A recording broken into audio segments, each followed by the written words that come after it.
kapag galing sa hirap, mas matapang sa buhay.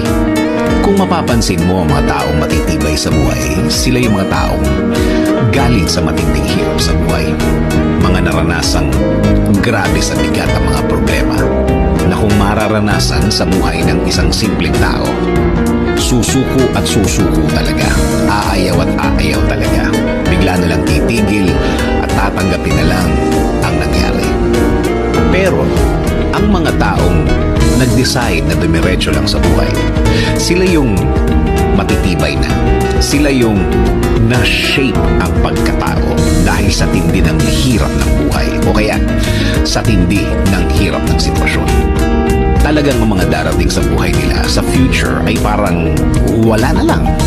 Tama, manggaling na sila sa pinakamahirap, pinakamatindi. Oo naman, nasa kanila ang desisyon kung ayaw na nila. Pero